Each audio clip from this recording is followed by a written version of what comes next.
नमस्ते सभी को। आज हम Bhagavad Gita chapter 15 the yoga of the supreme के श्लोक 6 को कवर करेंगे। रोज की तरह पहले मैं संस्कृत में श्लोक को पढ़ूंगी, उसके इंग्लिश ट्रांसलेशन को देखेंगे और मीनिंग को समझेंगे। तो चलिए शुरू करते हैं। नातद भसयते सूर्यो ना सशंको ना पवका यद गतवाना निर्वारतनते तदधमा Paramamama. The supreme abode of mind is not illuminated by the sun or moon, nor by fire or electricity. Those who reach it never return to its material world. तो भगवान बोल रहे हैं जो उनका घर है, उस जो सुप्रीम अबोर्ड हम लोग बोल रहे हैं, वो उसमें सन या मून नहीं रहता है। ठीक है, जो हमारा जो भगवान का जो घर है वहाँ पे लाइट जलाने के लिए इलेक्ट्रिसिटी नहीं लगती, आग नहीं लगती, सन नहीं लगता, मून नहीं लगती। वहाँ पे जो एक बार पहुँचता है वो कभी रिटर्न कर नहीं पाता। ठीक है, सो यहाँ के एक्सप्लेनेशन को समझ लेते हैं। The spiritual world, the abode of the Supreme Personality of Godhead Krishna, which is known as Krishna Loka, Goloka, Vrindavana, is described here. In the spiritual sky, there is no need of sunshine, moonshine, fire or electricity because all the planets are self-luminous. We have only one planet in the universe, the sun, which is self-luminous, but all the planets in the spiritual sky are self-luminous. ठीक है, तो हमारे जो universe है उसमें सिर्फ सन जो है वो सेल्फ ल्यूमिनस है, और बाकी जितने भी सारे आपके स्पिरिचुअल स्काई में प्लैनेट्स है, बाकी प्लैनेट्स जो यूनिवर्स के होते हैं वो सन के लाइट के ऊपर डिपेंड करते हैं। तो जितने भी सारे और आपके स्पिरिचुअल स्काई में प्लैनेट्स है वो सारे सेल्फ ल्यूमिनस है, उसके अंदर खुद ही लाइट या ज्योति रहती है। ठीक है, but by the planets in the spiritual sky are self luminous. The shining effulgence of all those planets called the Vaikuntham universe या सोलर सिस्टम, जो भी बोलो, उसमें तो और भी यूनिवर्स के अंदर बहुत सारे और सोलर सिस्टम्स ऐसे मान्यता है, तो उस हिसाब से The shining effulgence of all those planets called the Vaikuntha constitutes of shining sky known as Brahma Jyoti. Actually, the effulgence is emanating from the planet of Krishna, Goloka Vrindavana. Part of that shining effulgence is covered by the Mahatattva, the material world. Other than this, the major portion of the shining sky is full of spiritual planets which are called Vaikunthas, chief of which is Goloka Vrindavana. तो जो गोलोका वृंदावन है, मतलब जो वृंदावन है वो chief है। सारे planets जो स्पिरिचुअल स्काई है उसमें बहुत सारे प्लैनेट्स है, बहुत सारे जो महान मुनि ऋषि बोली या जो भी महान एनर्जीज है उन सब के अलग अलग हम बोल सकते हैं कि प्लैनेट्स है, या फिर वहाँ पे हम स्पिरिचुअल स्काई में बहुत सारे प्लैनेट्स देख सकते हैं। उसमें से जो सबसे इम्पॉर्टेंट प्लैनेट है स्पिरिचुअल प्लैनेट्स में से वो है वैकुंठा या फिर गोलोका वृंदावना। ठीक है, as long as living entity is in this dark material world, he is in conditional life, but as soon as he reaches the spiritual sky by cutting through the false perverted tree of this material world, he becomes liberated. तो जैसे ही हम dark material world में रहते हैं, हम एक condition life में रहते हैं जहाँ पे लोगों के बातें, ताने, छोटे छोटे कमेंट्स हमें बहुत अफेक्ट कर भी सकती है। पर जैसे आप स्पिरिचुअल एनर्जीज़ में आएंगे ना, जैसे मान लीजिए आप बहुत ज़्यादा अगर कृष्ण भक्ति करते हैं या शिव भक्ति करते हैं या किसी भी भगवान के बहुत हृदय से भक्ति करते हैं, आपको किसने क्या कमेंट छोड़ा, क्या कटु बातें की, उसकी आपको कभी भी छोटी से छोटी, बड़े से बड़ी बातें जो है वो आपको कभी भी असर नहीं करेगी। मान लीजिए आपके लुक्स के ऊपर बोले, आपके सजावट के ऊपर बोले, आपके आईलाइनर के ऊपर बोले या लिपस्टिक के ऊपर बोले, आपको किसी भी बात पे ना फ़र्क नहीं पड़ेगा। यही है भगवान की लीला, यही है भगवान की एनर्जीज़। जैसे ही आप स्पिरिचुअलिटी में आ जाते हैं, लोग आपको 10 बातें बोल देते हैं, कटु से कटु शब्द बोल देते हैं, अपशब्द से अपशब्द बोल देते हैं, आपको फ़र्क ही नहीं पड़ता। That is the magic of spirituality. तो इसलिए हर रोज़ भगवान को थैंक यू करिए। थैंक यू भगवान, हमें प्रोटेक्ट करने के लिए, हमें हर एक सिचुएशन से बचाने के लिए और हर एक सिचुएशन में शांत रहने के लिए, शांत रहने के लिए मदद करने के लिए। सो एक्चुअल में जैसे ही आप इस एनर्जी में आ जाएंगे आपको अच्छा लगने लगेगा। ठीक है, सो कंटिन्यू करते हैं। Then there is no chance of his coming back here. जैसे ही आप उस एनर्जी में पहुंच जाएंगे, चाहे आप दुनिया में रहते हुए स्पिरिचुअलिटी करते करते उस एनर्जी तक चले जाए या जो भी करें, उसके बाद उनको नीचे घसीटना पॉसिबल ही नहीं है, नामुमकिन हो जाता है। In this conditional life, the living entity considers himself to be the lord of the material world। खुद को भगवान समझने लग जाता है पूरी दुनिया का, जैसे कोई राजा या फिर कोई पावरफुल इंसान कर सकता हो।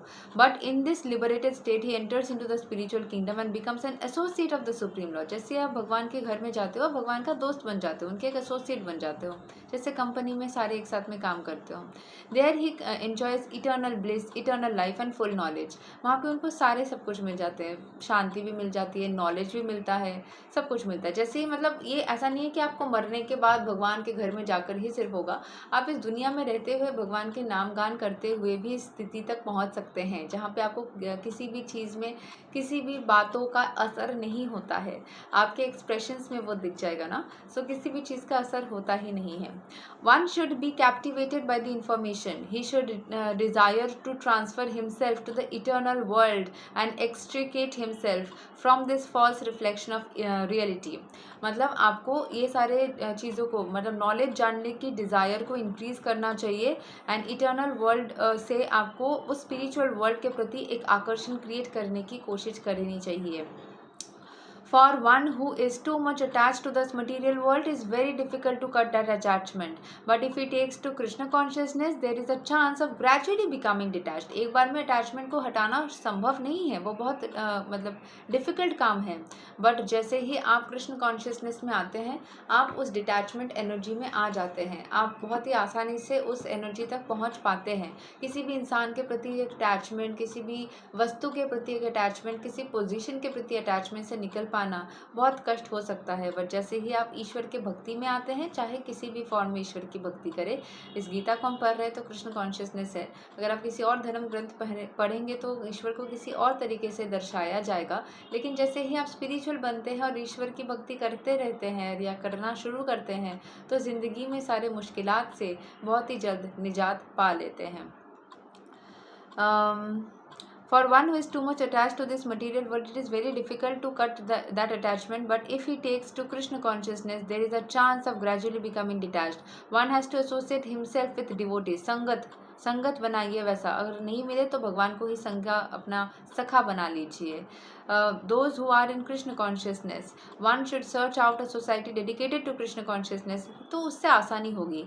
एंड क्योंकि अगर आप कली वाले लोगों के साथ, ऐसे लोगों के साथ रहते हैं जो कि हमेशा गाली गलौज करते हैं, मांस खाते हैं, आपको डिमोटिवेट करते हैं कृष्ण कॉन्शियसनेस के प्रति, तो आपके लिए चैलेंजिंग हो सकता है। ऐसे नहीं कि आप कर नहीं पाओगे, जैसे कि मेरी इन्वायरमेंट बहुत बार ऐसी रह चुकी है। ठीक है, सो अगर हम ऐसे एनर्जीज में रहेंगे जहाँ पे हमारे आसपास की परिस्थिति थोड़ी नेगेटिव है, तो थोड़ी मुश्किल हो सकती है। बट पद्म यानी कि लोटस बनने में क्या मुश्किल है? लोटस भी तो पंकज में यानी कि कीचड़ में ही पैदा होता है ना, तो कीचड़ में भी अगर आप चाहो तो वो लोटस बन सकते हो। जो लोटस भगवान के सबसे प्रिय है, सारे भगवानों की पूजा में लोटस को सबसे अधिक इम्पॉर्टेंट माना जाता है, जो कि खुद कीचड़ में पैदा होता है। ठीक है, so one can not become detached from attraction of this material world one simply by dressing himself in saffron cloth. सिर्फ और सिर्फ वो गेरुआ वस्त्र पहनने से ही आप डिटैच नहीं हो जाते हो, अंदर से होना पड़ता है, चाहे वस्त्र कुछ भी पहने। He must become attached to the devotional service of the lord. भगवान की भक्ति करनी होगी। Therefore one should take it very seriously that devotional service is described in the 12th chapter is the only way to get out of the false representation of the real tree. In मतलब जो ये tree दिखाया जा रहा है, ये tree का example दिया गया है इसलिए समझाने के लिए, जो चीज़ हम इल्यूशनरी, जो दुनिया की चीज़ों को लिए पागल हो रहे हैं, वो रियल है ही नहीं, वो तो टाइम वेस्ट है। एक्चुअल में तो आपको इन सभी चीज़ों से खुद को एकदम से डिटैच करके पॉजिटिविटी की तरफ बढ़े चले जाना है, स्पिरिचुअलिटी के प्रति बढ़े चले जाना है और दुनिया में सुकून वाले एनर्जी के साथ में अटैच होने, क्योंकि हम सभी कोई parts and parcels of the divine Lord है। हमारी उत्पत्ति हुई ही है क्योंकि डिवाइन लॉर्ड एग्जिस्ट करते हैं, हम उन्हीं के अंश है। तो हमारी कोई ज़रूरत ही नहीं है इस दुनिया के जर्नी में चलने का, हमारी मकसद वही है कि इस डिवाइन लॉर्ड से मिल जाए। राइट। सो जो मिलने के लिए बोलते हैं नहीं नहीं नहीं मिलना है, नहीं मिलना है, दूर रहना है, उसको इस मटेरियल वर्ल्ड के दुख से जुड़ना है। जिसको बोलना है ठीक है हम मिल जाएंगे मिल जाएंगे, उनको इस डिवाइन इस मटेरियल एंटेंगलमेंट से मुक्ति मिल जाती है। सो बहुत इंटरेस्टिंग है। तो फिर लग सकता है हम बने ही क्यों, फिर हमारा उत्पत्ति हुई ही क्यों? एक्सीडेंटल था, मान लो, इतना ही मान लो। पता हर एक चीज़ अगर हमें हो ही जाती तो हम खुद स्वयं भगवान ना बन जाते? इसीलिए तो हम इंसान हैं और भगवान कोई और है। हाँ। In chapter 14, the contamination of all kinds of processes by material nature is described. Only devotional service is described as purely transcendental. The word Paramamama are very important here. Actually, every nook and corner is the property of the Supreme Lord, but the spiritual world is Paramam, full of six opulences. The Katha Upanishad 2.2.15 also confirms that in the spiritual world there is no need of sunshine, moonshine or stars. Na tatra suryobhati, na chandra tarakam. For the whole spiritual sky is illuminated by the eternal potency of the Supreme Lord. भगवान की शक्ति से ही सारी जगह पे illumination, उनकी मतलब जो पॉजिटिविटी है उसी से पूरी जगह की इल्यूमिनेशन हो जाती है।